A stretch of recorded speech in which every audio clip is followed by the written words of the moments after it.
Olá, meus amigos e minhas amigas, estamos aqui novamente para mais uma aula de Física 2 e dando continuidade ao nosso estudo de ondas, nós vamos falar hoje dos fenômenos ondulatórios, os fenômenos que acontecem com as ondas.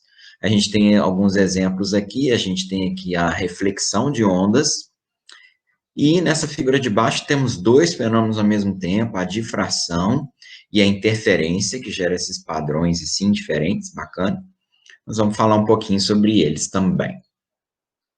Bom, a reflexão, a gente já conhece lá da reflexão da luz, é muito parecida, tá? Que é quando a luz, no caso, não é a luz mais, mas a onda, né? Encontra um obstáculo, né? Atinge o obstáculo e retorna ao meio de propagação original, quer dizer, ela não consegue atravessar esse obstáculo, né? No caso aqui, em alguns casos ela pode conseguir, mas de qualquer forma ela retorna ao meio original de propagação. Isso é reflexão. Como ela retorna ao mesmo meio, ela vai manter a mesma velocidade, ela vai manter o mesmo comprimento de onda. A frequência também não pode ser mudada, então a amplitude também não, supondo então que a colisão é elástica. Ok? Então a gente vai ter a conservação de todas as propriedades da onda, né? A gente desenhava assim na luz, né? Aqui para ondas a gente vai desenhar essas linhas vermelhas simbolizando as cristas da onda, mas a ideia é basicamente a mesma. Pode ser uma onda plana, como essa aqui, de linhas paralelas, né? Pode ser uma onda circular, como essa, né? E aí tem um pouquinho a inversão do círculo, né? Mas após algum tempo ela vai retornar ao mesmo formato. Bom, as leis são basicamente aquelas mesmas que a gente viu lá na reflexão da luz, né? O raio incidente é normal e o raio refletido de onda, é raio de onda agora, tá, gente? São coplanares, estão no mesmo plano, e o ângulo de incidência é igual ao ângulo de reflexão, o ângulo I igual ao ângulo R. Ok? Então, a gente tem aqui as ondas incidentes e ondas refletidas. Então, a mesma história lá da luz. A única coisa que pode ser mudado, no caso da reflexão, é a fase da onda. Como assim? Né? A gente vê, por exemplo, aqui numa corda com a extremidade fixa, presa, né? A gente vê que vai chegando uma crista de onda e na hora que ela reflete como um vale, quer dizer, ela mudou a fase. Ela teve uma inversão de fase, que a gente chama, ok? Uma mudança de 180 graus na fase, meia volta, tá? Onde era a crista virou vale. Agora, também pode acontecer reflexão sem inversão de fase. Se essa extremidade estiver livre, por exemplo, né, a gente vê que a crista vem, levanta e volta a crista. Então, tem reflexão com inversão de fase e sem inversão de fase. Muito bem, refração. Também já falamos de refração quando a gente estudou a luz, né? Quando a coisa muda de meio, lembra? Né? Então, quando a onda atravessa a superfície de separação entre dois meios diferentes. Pode ser uma onda numa corda, por exemplo, uma corda mais grossa e uma corda mais fina, né?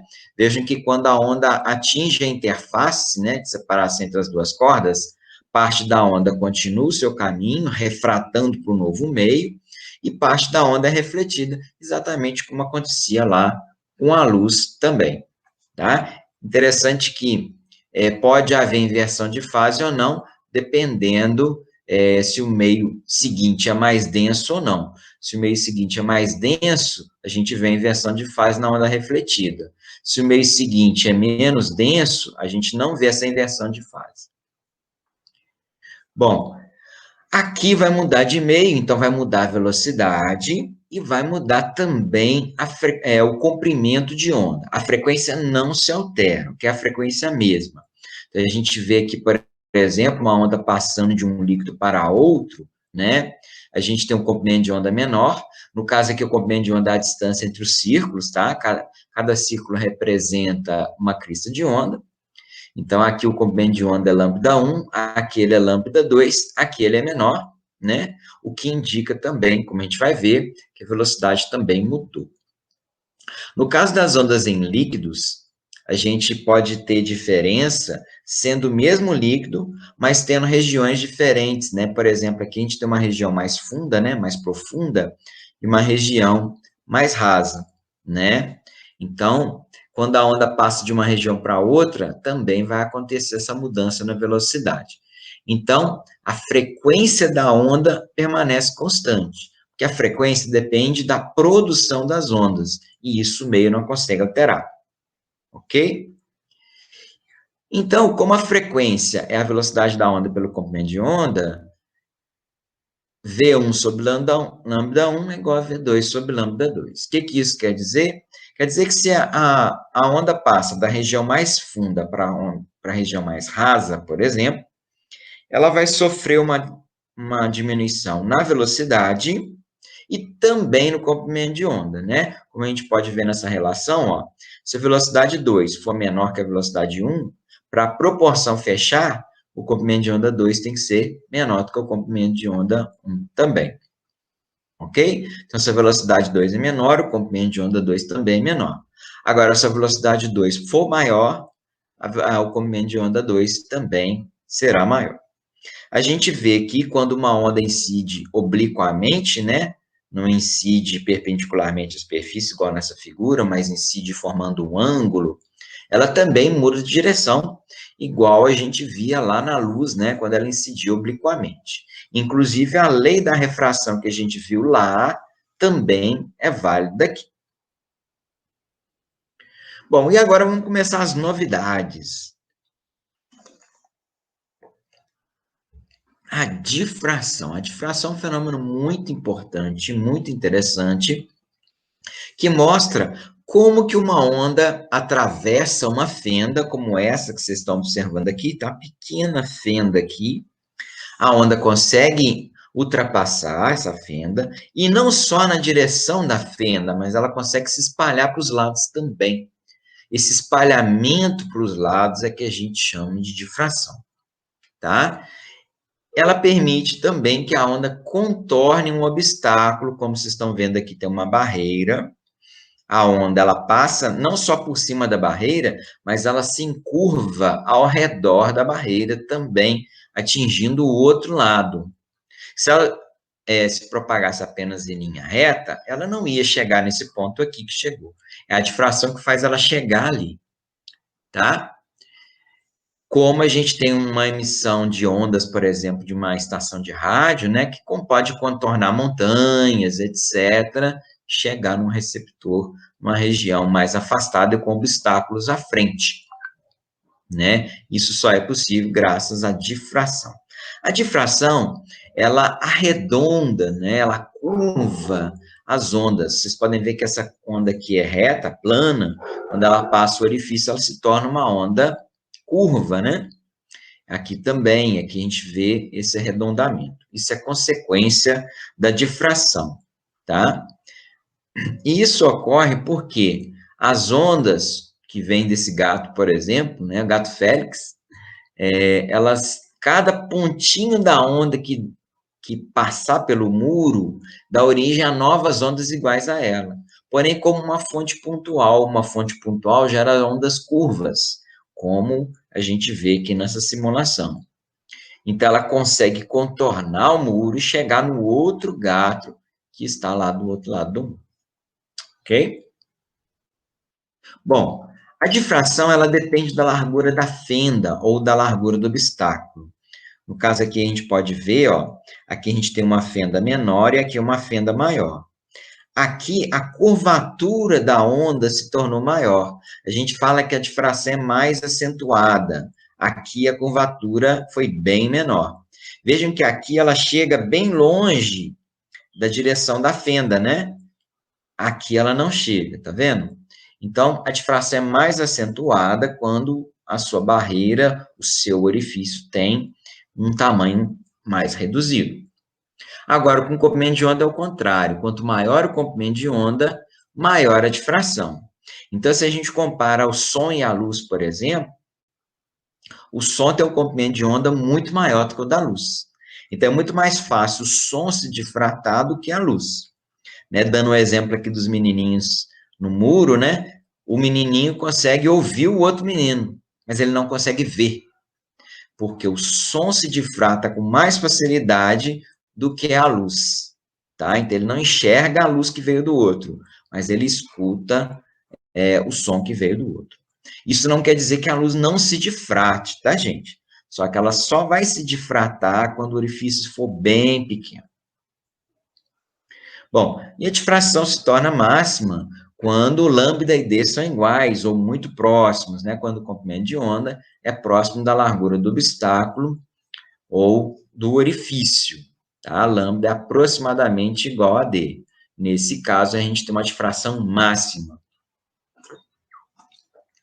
Um encurvamento máximo, um alcance máximo da onda. Muito bem, e nós temos a interferência. A interferência é um fenômeno muito interessante. Assim como a difração, a interferência é exclusiva de ondas. Refração e reflexão também acontece com partículas, né? Agora, interferência de ondas e difração, não. Tá? A interferência, ela é a combinação de duas ondas no mesmo ponto. Então, se você prestar bastante atenção aqui na simulação, você vai ver, então, as duas ondas se unindo, chegando, se juntando, depois cada uma delas segue o seu caminho normal, como se nada tivesse acontecido. Vocês vão ver, por exemplo, que a onda de amplitude maior, ela está sempre indo para a direita. Então, após a junção das duas, ela continua indo para a direita. E a de amplitude menor sempre está indo para a esquerda. E após a junção das duas, ela continua indo para a esquerda.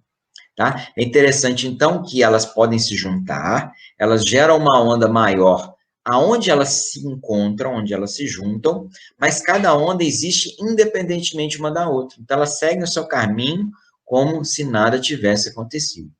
Eu costumo dizer que as ondas são meio que fantasmagóricas, né? Uma consegue passar por dentro da outra, né? Coisa que com matéria a gente não consegue, né? A gente sabe que dois corpos não podem ocupar o mesmo lugar no espaço, né? Duas ondas podem, né? Isso eu acho muito bacana. Bom, a gente tem dois tipos de interferência. A gente tem a interferência construtiva, que é essa que vocês acabaram de ver na simulação, que é quando a gente tem as duas ondas em fase, ou seja, a crista de uma onda vai encontrar com a crista da outra onda, o vale da onda vai encontrar com o vale da outra onda. O que vai acontecer? A gente vai ter uma onda maior, tá? Que a gente vai ter a superposição de duas amplitudes A, por exemplo, no mesmo ponto, para cima. Então, você vai ter uma amplitude 2A. Então, a sua onda resultante vai ser a soma da amplitude da onda resultante vai ser a soma das amplitudes individuais, certo? Então, a gente tem um vale de amplitude A com outro vale de amplitude A, vai dar um vale de amplitude 2A. Isso é interferência construtiva. As ondas estão em fase, crista com crista, vale com vale. Agora, a interferência pode ser destrutiva, né? Quando há uma diferença de fase de 180 graus, ou seja, uma oposição de fase. Então, nesse caso, está encontrando uma crista, mas com um vale. Então, enquanto a crista gera uma amplitude A para cima, o vale gera o menos A para baixo, de forma que na hora que eu somar mais A com menos A, a amplitude vai dar zero. E a sua onda resultante, na verdade, não é onda. É como se não houvesse a onda. A existência de duas ondas produz um efeito nulo quando a amplitude delas, quando a fase delas é invertida. Isso é interferência destrutiva. Isso mostra que é possível cancelar o sinal de uma onda emitindo um outro sinal idêntico, porém com fase invertida, né? Que dá essa onda nula aqui. Praticamente não existe a onda. E em duas dimensões é muito bacana, e até em três dimensões a gente consegue ver, se formam figuras de interferência, como essa que vocês estão vendo aqui. Para que seja isso possível, a gente tem que ter uma diferença de fase constante entre as duas pontes de ondas, né? Por isso que você tem que ter dois corpos vibrando ao mesmo tempo, né? Como se fossem dois pininhos vibrando juntinhos, batendo na água, tá? Isso é possível, existem máquinas que fazem isso.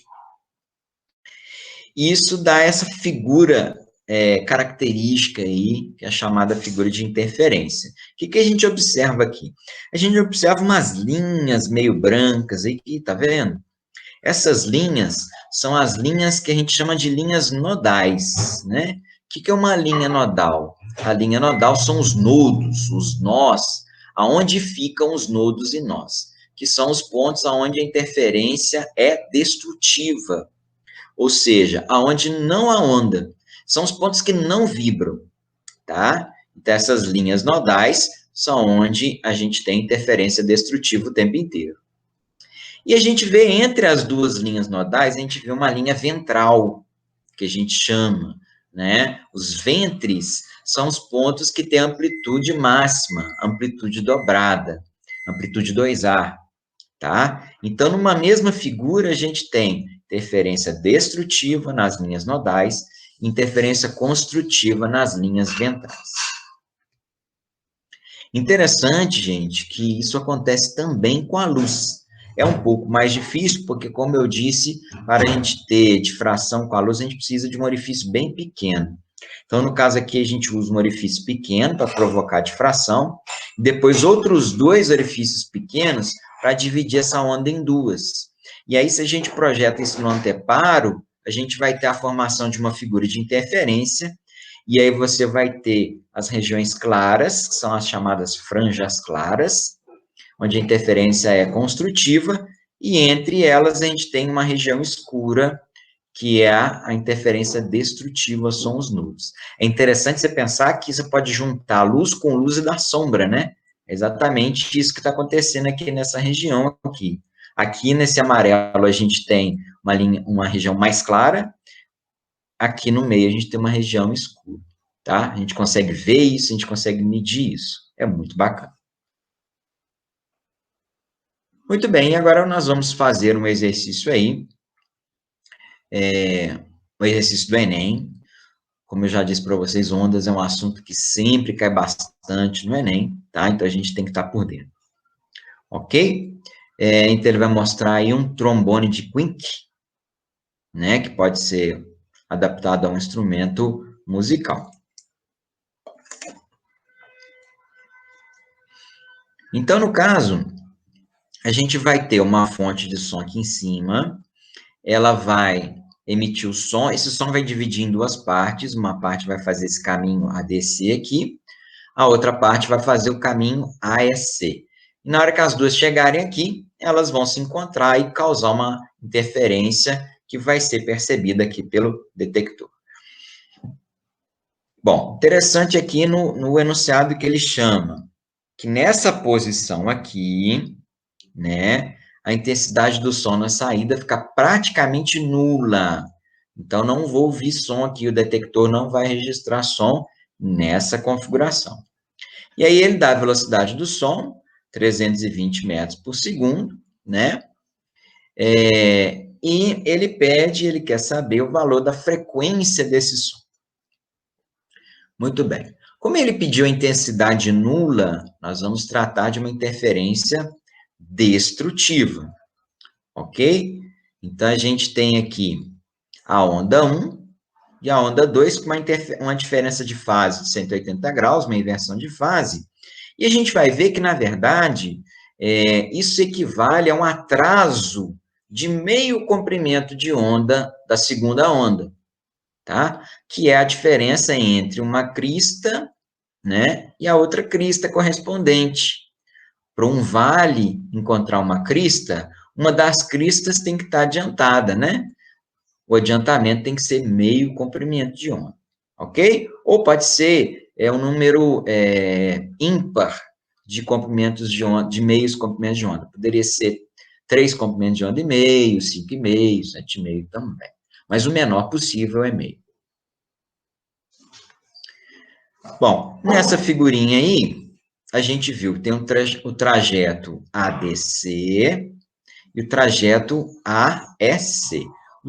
No trajeto ADC, ele tem 40 centímetros, então quer dizer que a onda vai 40 para cá e 40 para cá. Então, a onda percorre 80 centímetros, né? Fora esse espaço de curvatura aqui, mas enfim, ele é muito pequeno e ele é o mesmo do outro lado, então não vai fazer diferença. Essa onda aqui, ela vai 30 para a direita e 30 para a esquerda. Então, enquanto essa onda aqui percorre 60 centímetros, essa aqui percorre 80. Então, ela vai ficar atrasada de 20 centímetros. Esse caminho aqui é atrasado de 20 centímetros.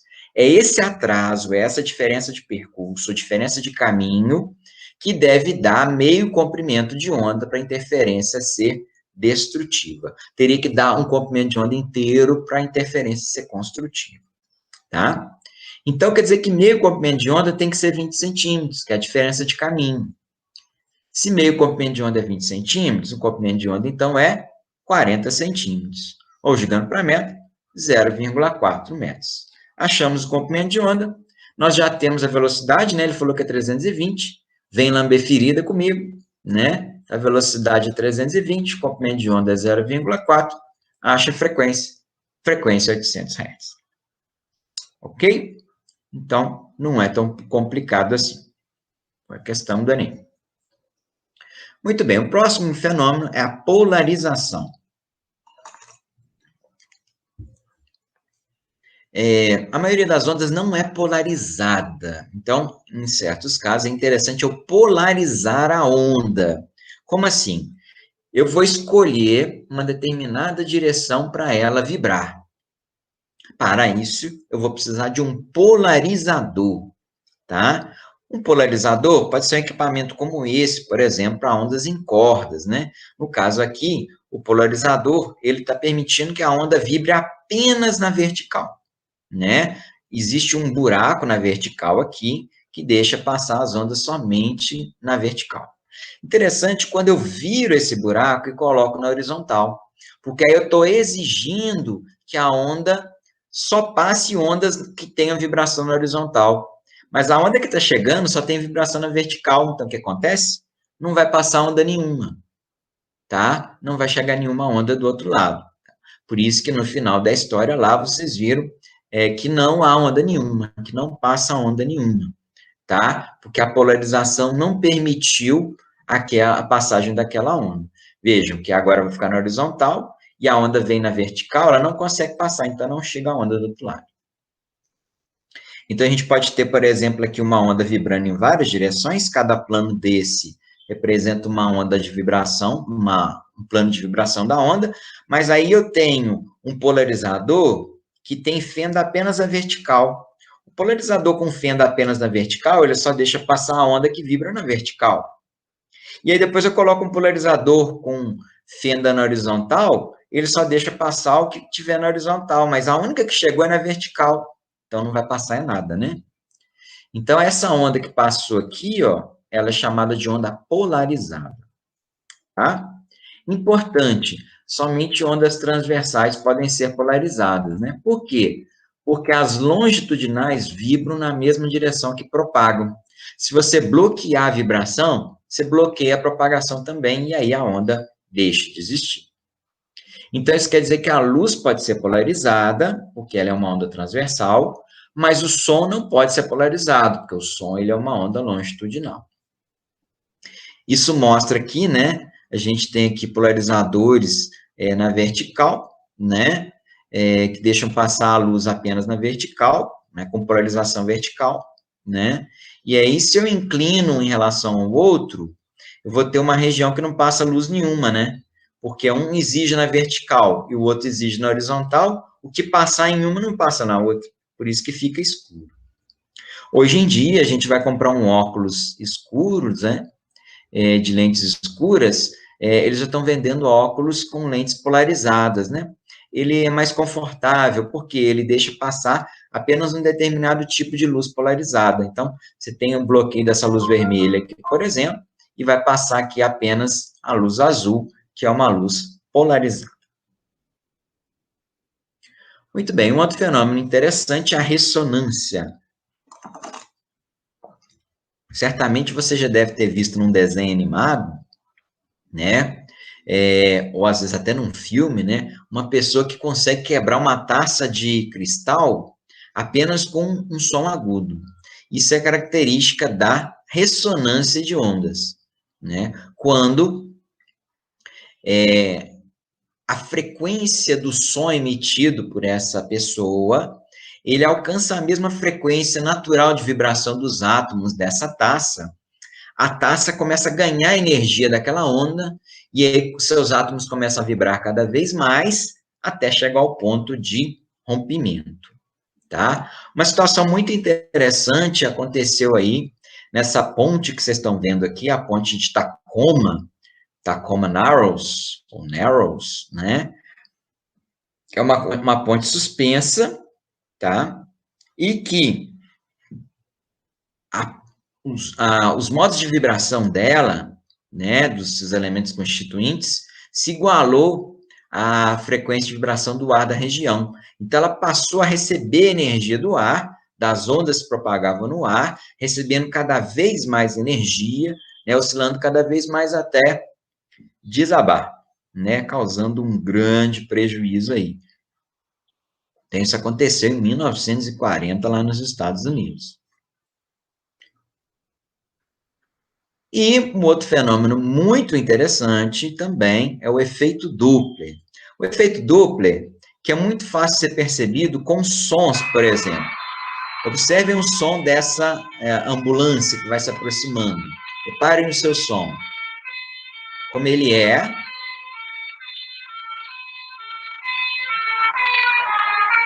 E olha como é que ele fica diferente depois que a ambulância passa, tá? Isso é efeito Doppler. O que é efeito Doppler, então? O efeito Doppler, ele é uma alteração aparente na frequência da onda. Eu digo aparente porque para o motorista da ambulância, o som é o mesmo o tempo inteiro. A gente só percebe a mudança porque há um movimento da ambulância em relação a gente, em relação à câmera, né, que estava filmando lá no dia. Então, vejam aqui, nessa simulação, a gente vê que quando a fonte das ondas, que é o pontinho laranja, vai se movendo, ele vai comprimindo as ondas na frente dele e afastando, esticando as ondas que estão atrás dele, tá? Isso é efeito Doppler. E isso tem uma consequência interessante, que é o seguinte: a pessoa que está observando aqui na frente, ela recebe mais ondas do que receberia se a fonte tivesse parada, ou se ela tivesse parada também, né? Isso vai fazer a frequência para ela parecer maior. No caso do som, como a gente viu aí a ambulância se aproximando, a gente tem um som mais agudo, né? Agora, quando a fonte está se afastando das ondas, do receptor, que é esse caso aqui, ela está puxando as ondas para o lado dela, né? Então, a gente tem menos ondas chegando no receptor do que deveriam chegar. Então, você vai ter uma frequência menor, o que daria, então, um som mais grave, mais abafado, né? Que é o que acontece com a ambulância depois que ela passa. Isso é efeito Doppler. O efeito Doppler que acontece com qualquer onda, tá, gente?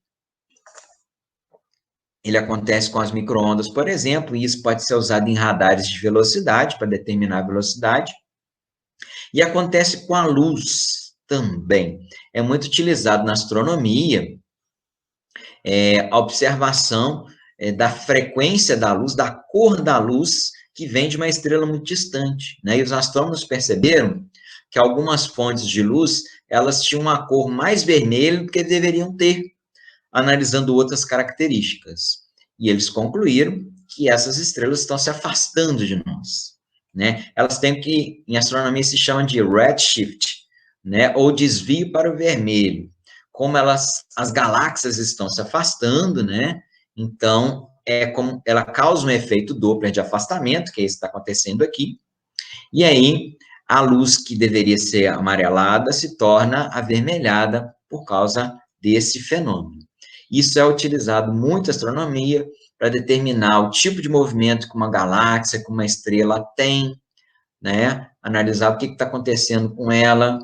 Então, é muito interessante e muito importante a astronomia também.